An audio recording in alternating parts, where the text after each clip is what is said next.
네, 안녕하세요. 네, 안녕하세요. 네. 제가 작가님 이렇게 불러도 될까요? 네, 네. 전 세계를 진짜 이렇게 돌아다니시고 책을 쓰시고 하시고 계신 거죠? 네. 그러면 어디 가보셨어요? 남들이 얘기하는 데는 그냥 다 갔다라고 하는 게 낫죠. 뭐 아프리카도 가보고 뭐 남미도 가보고 다 가봤으니까. 네네. 근데 지금은 이제 책 쓰는 것 때문에 갔던 데를 자주 가긴 하지만 네. 남들이 얘기하는 데는 다 가봤죠. 유럽이나 뭐 이런 데는 한두 번 가보는 게 아니니까 네. 몇십 번은 갔으니까요. 그래요. 매년 최소 6개월은 여행을 하죠. 거의. 코로나 때부터는 아니긴 한데 거의 이제 6개월 이상은 다 해외에 있었죠.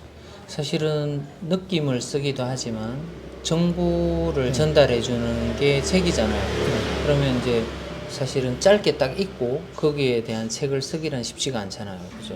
그렇죠. 그럼 한 지역에 가서 오래 머무는 경우가 많이 있어요. 오래 머무르는 것보다 몇 번 이상을 가서 거기에 대한 이제 느낌이 확실하게 내가 여기에 대해서 잘 알 수 있겠다라고 이제 생각이 들면 그때 이제 책을 쓸 수 있고 아무리 오래 가도 거기에 대해서 내가 이제 조금 느낌이나 아니면 내가 정보가 딴 사람보다 얻겠다 하면 못 쓰는 거고 오래 있거나 그런 거는 타 나라마다 다르고 하기 때문에 네. 일률적인 기준은 없고 그러니까 아이슬란드 같은 경우에는 이제 뭐 한 15번 갔는데 네네. 다 짧게 있었지 한 달 이상 간 거는 딱 2번밖에 없어요. 그러면 아이슬란드에 관한 책도 쓰시긴 쓰셨어요? 네. 아이슬란드 때문에 떴죠. 아, 거기 때문에 뜬 네, 거예요? 떴죠. 그러면 이때까지 이제 쭉 쓰신 책도 많으실 텐데 내가 어디를 여행하면서 쓴 책이 가장 베스트셀러가 되셨어요? 일단 산티아고 순례길, 음, 그다음에 아이슬란드, 음, 그다음에 뭐 조지아, 음, 그리고 베트남? 베트남에 관한 것도 떴어요. 네, 많이 떴죠. 베트남이 인생을 바꿨으니까.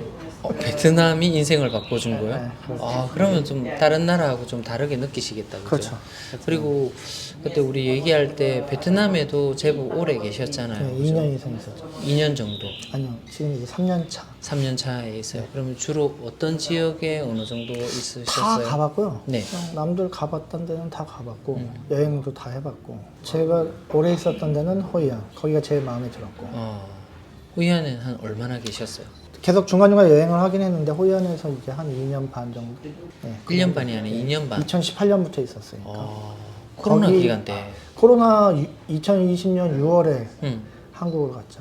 그리고 다시 여기 와서 호이안 다시 있다가 지금 이제 다낭에 와서 이제 뵙게 된 거고. 좀 심해질 때 한국으로 가셨네요, 그죠? 베트남에 대해서도 뭐 오래 계신 분도 계시지만 그래도 약간 딴 나라를 많이 보시고 나서 또 베트남을 보시니까 약간 시각이 다를 것 같아요. 좀 다르죠. 네, 그래서 거기에 관한 이야기를 저한테 조금 해주시면 될 것 같아요. 여행지로서 베트남은 어떤지. 딴 사람하고 좀 다른 거는 네, 뭐 한 달 살기 이렇게 해도 저는 거의 현지인들하고만 있으니까 네, 네, 네. 다른 사람들처럼 뭐 한국인들하고는 거의 안 있죠. 호이안에 계실 때도. 호이안에 있을 때도 한국어를 몇 달 동안 한마디도 한 적이 없으니까 거의 로컬 사람들하고만 있죠. 다른 나라도 대부분 다 그렇게 있고 숙소도 아예. 숙소도 아예 거기 있죠. 그냥 숙소 로컬 사람들이 사는 동네 어, 그리고 거기에서 그래도 나를 제일 반겨주는 쪽에 집에 들어간다든지 아니면 거기에 있는 뭐 집을 구한다든지 그런 식으로 일반적인 뭐 호텔이나 그런 데는 안 아니 가죠. 뭐 홈스테이나 이런 게 그런 거 아니라 없죠. 아예 집으로 네, 들어가시는. 집으로 들어가죠. 거의 호이안에도 그럼 그렇게 호이안도 계셨고. 거의 그렇게 있었죠. 그럼 조금 남들하고는 조금 다른 여행을 하신 거다, 그죠? 그렇죠. 그러니까 그게 그렇게 해야만 그 나라를 알 수 있으니까 네네. 거의 그런 식으로 대부분 다 있고 베트남은 상대적으로 조금 더 반겨주는 강도가 더 강했죠. 다른 나라. 딴 나라보다 훨씬 더 반겨주죠. 그럼 호이안에 주로 계셨으니까 호이안의 느낌은 어때요? 딴 데도 비슷한데 이제 호이안은 상대적으로 뭐가 다르냐면 여기가 이제 원래 무역 항구로서 이제 떴던 데라 네.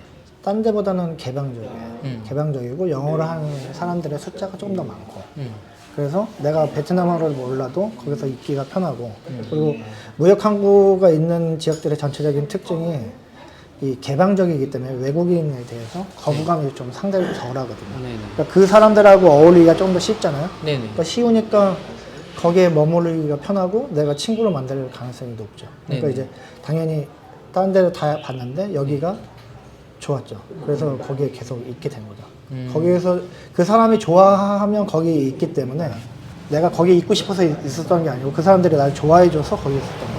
그러면 당초 계획은 호이안에 그렇게 오래 있을 거라고 예, 생각을 안 했었는데 그냥 있다 보니까 또 예, 사람들이 왜냐면- 반겨주고 예, 다른 사람들은 딴 지역보다 훨씬 더 여기가 나를 제일 반겨줬고 그리고 친구 사귀기가 좋아서 금세 이제 친구를 잘 만들었죠. 많이 만들었죠.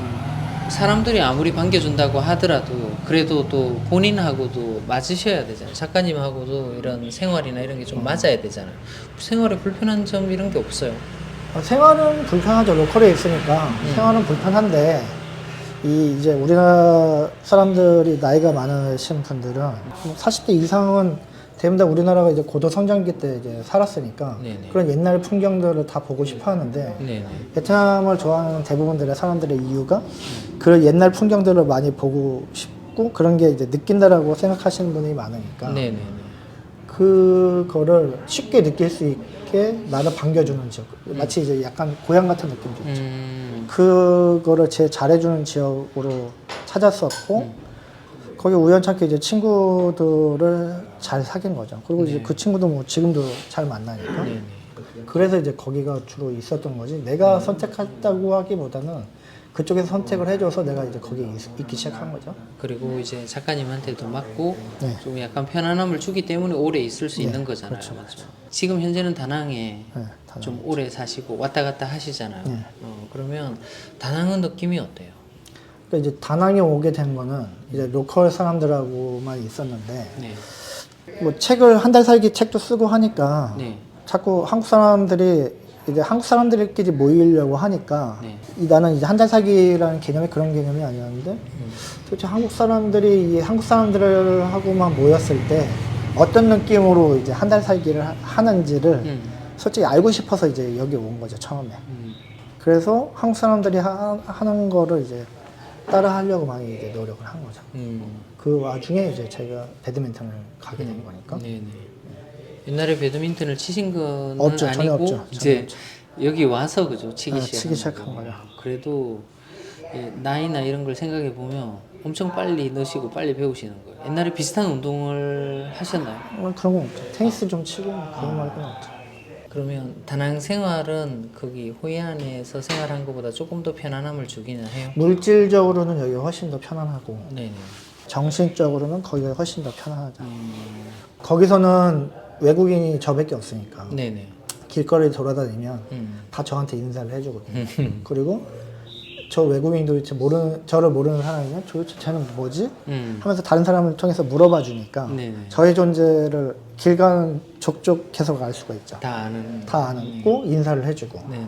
근데 여기는 그런 건 없으니까 한국하고 비슷할 수는 있는데 다낭이라고 하는 도시의 특성이 있으니까 네. 그 특성에 맞춰서 있는데 이제 한국 사람들하고 사귀면서 이제 느껴지는 느낌은 한국 사회하고 이렇게 차이는 없는데 그래도 사람들이 한국처럼 경쟁적이지는 않으니까 조금 더 이제 마음을 조금 놓은 상태니까 대화하기 조금 편안하죠.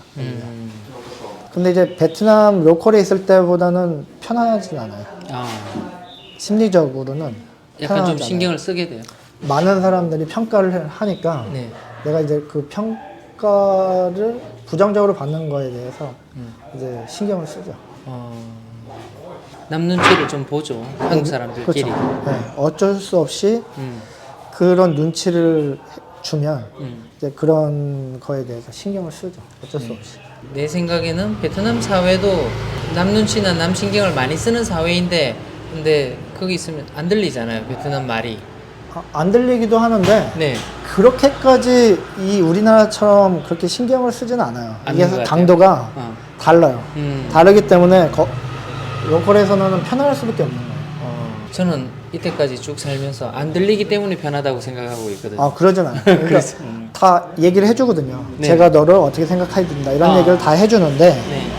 그 해줌에도 불구하고 우리나라보다는 강도가 훨씬 덜하기 때문에 그리고 상대적으로 로컬에 오래 있으면 이 사람은 우리랑 오래 있을 사람이라고 생각하기 때문에 뭐든지 알려주려고 하기 때문에 있기가 편해요. 친절한 편이죠. 예, 엄청 베트남 전체가 친절하다 이렇게 한국 표현하기는 사람한테는 어려운데 엄청 그쵸. 친절하죠. 예, 그러니까 이 다낭이나 호이안이나 또 이제 더 시골로 가면 갈수록 친절도는 그렇죠. 조금 더 높아지고, 훨씬 높아지죠. 그죠?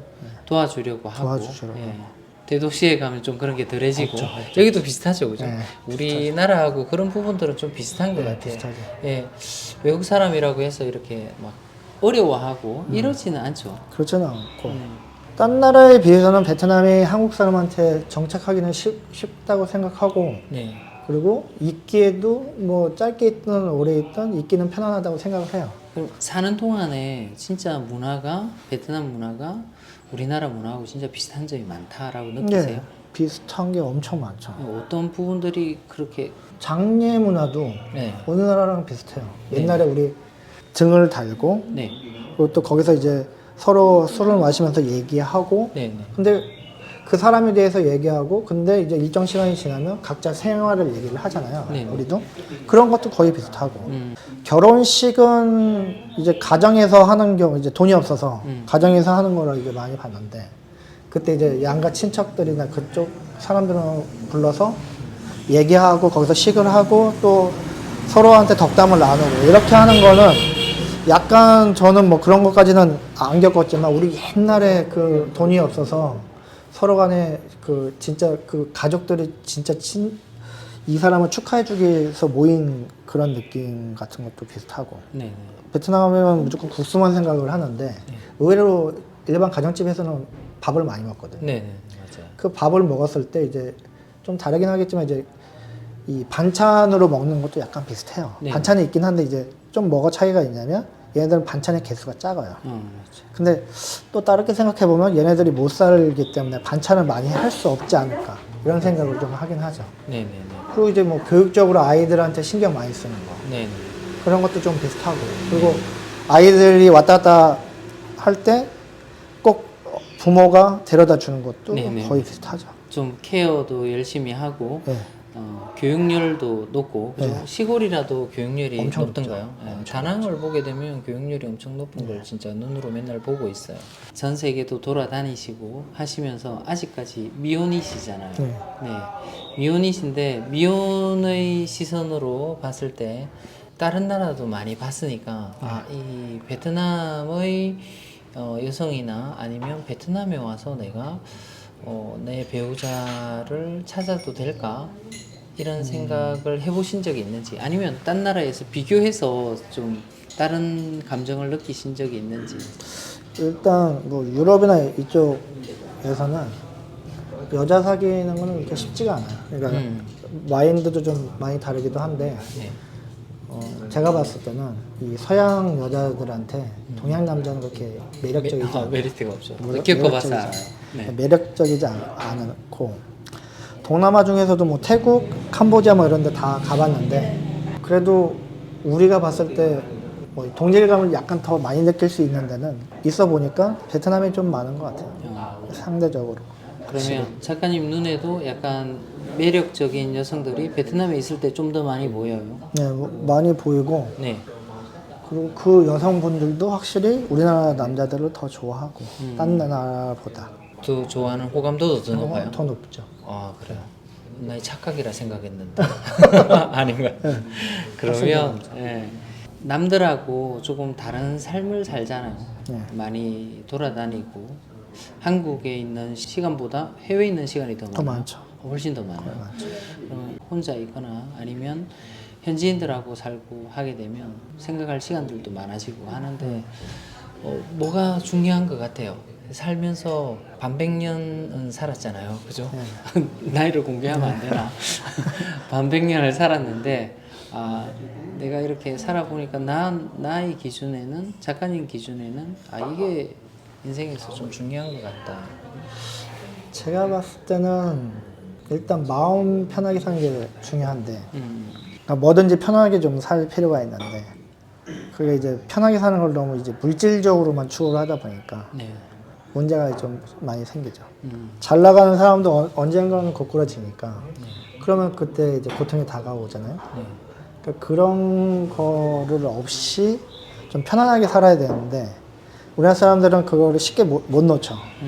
근데 이제 나이가 들면 조금 뭔가 이제 자신이 안 되거나 아니면 건강이 안 좋다던가 아니면 가정에 문제가 있다던가 그랬을 때 이제 그때부터 이제 본격적으로 생각을 많이 해서 요즘은 이제 그래서 해외에도 많이 나오고 편하게 살려고 여러 가지 한 달 살기라든지 여행이라든지 이렇게 하는데 그걸 조금 더 이제 빨리 이제 추구를 하는 게 맞다고 보죠. 왜냐면 우리가 너무 국가 뭐 경제 뭐 이런 것만 자꾸만 생각을 하는데 국가는 본인이 아니어도 다 돌아가거든요. 우리나라 사람 나라 걱정 너무 많이 하죠. 네. 쓸데없이 그럴 필요가 없이 그거는 다른 사람한테 맡겨놓고 내 인생이 행복하게 사는 거를 추구를 하는데 집중을 좀 해야 되는데 그게 없이 살다 보니까 대부분 다 이제 괴로운 거죠. 저도 뭐 이거 하기 전에 이제 사업을 실패하고 이제 고통을 겪어본 다음에 그 중간에 이제 친구가 이제 자살한 경우도 있었기 때문에 그래서 그런 거를 이제 안 하고 살려면 결국은 행복하게 살아야 되거든요. 그러면 마음이 편해야 되잖아요. 근데 이제 상대적으로 우리나라에서는 그런 물질적인 거를 굉장히 많이 노력을 해도 될까 말까. 그거를 만족하는 사람은 거의 없으니까. 근데 이제 해외에 나오면 그런 비교를 아무리 해도 행복할 수 있죠. 돈도 적게 들어가기도 하고. 근데 이제 좀 안타까운 거는 너무 이제 한국인들하고 또 살려고 하니까 문제가 생기는 거죠. 저는 이제 로컬에 있을 때 행복했는데 한 달에 뭐 방 그 비용까지 내가 쓰는 집 비용까지 쳐서 100만 원은 거의 안 썼거든요. 거의 100만 원 써본 적 없고 점심도 밖에 나가면 친구들이 다 불러요. 친구들 집에서 그냥 같이 먹으면 돼요. 돈이 들어갈 일이 많지 않아요. 물론 이제 그게 맛이 없을 수도 있지만 그냥 맛있는 척 같이 먹기도 하고 이렇게 하면 또 지낼만 하거든요. 그러면서 이제 행복을 좀 찾으면 좋겠는데 너무 이제 한국하고 똑같은 삶을 여기다가 대칭을 시켜 놓으면 비교를 자꾸만 하게 되니까 그러면은 조금 슬퍼지는 사람들도 많이 있죠. 안정에 대한 욕구나 이런 건 별로 없어요. 결혼을 해서 안정을 찾아야겠다. 그런 생각은 있죠. 있는데 그렇다고 베트남 여성을 만나서 결혼을 한다고 생각하는 적이 많이 있긴 한데 그렇다고 뭐 몇 개월 만에 결혼을 하겠다 이런 생각은 안 하고 무조건 4개월 이상은 겪어봐야 된다. 결혼을 하고 싶을 수도 있는데 이제 4개월 넘어야 되니까 올해는 못 하는 거죠. 네네. 올해는 못 하는 거니까 네. 일단 그 뭐 어떤 여성인지 모르겠지만 그 여성하고 재밌게 이제 잘 지내다가 결혼하면 좋겠다라고 생각하면 그때 결혼하는 거죠. 그렇죠. 그게 맞죠. 그런 욕구가 생길 때 그죠. 결혼을 위해서 사람을 만나는 게 아니라 사람을 만나다 보면 이제 결혼이 하고 싶어져야 되는 거죠. 그죠? 그렇게 하면 실패를 한다고 하더라도 큰 후회는 별로 없을 것 같아요. 그러니까 너무 베트남은 결혼을 위해서 오거나 그러면 네. 이제 실패할 가능성이 높겠죠. 결혼이란 게 그래요. 뭐 끝까지 이혼을 안 한다고 해서 실패가 아니다라고 말하기도 어렵고 중간에 이혼을 한다고 해서 그게 실패다라고 말하기도 좀 어려운 거니까. 제가 보니까 많은 분들이 여기서 뭐 한 달 살기를 하든 아니면 뭐 오래 머물려고 하시든 결혼을 하시든 오시려고 하시는데 좀 자연스럽게 여기서 생활을 하면서 생각을 하는 게 좋지 않을까. 너무 급하거나 아니면 너무 목적을 설정을 해놓으면 좀 그렇게 좋지는 않다. 그리고 좀 로컬로 갔으면 좋겠다라는 생각? 로컬도 한번 가봐라. 아니 그게 아니고 로컬에 로컬로 있어 무조건 가야 네. 이게 좀 생활을 아는데 진짜 생활을 알 수 있다. 그냥 한국 사람들만 있으니까 한국 사람들한테 듣는 얘기가 전부인 거잖아요. 맞습니다. 그러니까 그걸 좀 안 하고 로컬로 가서 거기서 옛날 생활을 다 이렇게 자기도 그립다 이렇게 하시니까 직접 가서 겪어보면서 생각을 하면 좋지 않을까라는 게 이제 제가 생각하는 거죠. 오늘 인터뷰 해줘서 감사합니다. 예, 알겠습니다. 감사합니다. 네.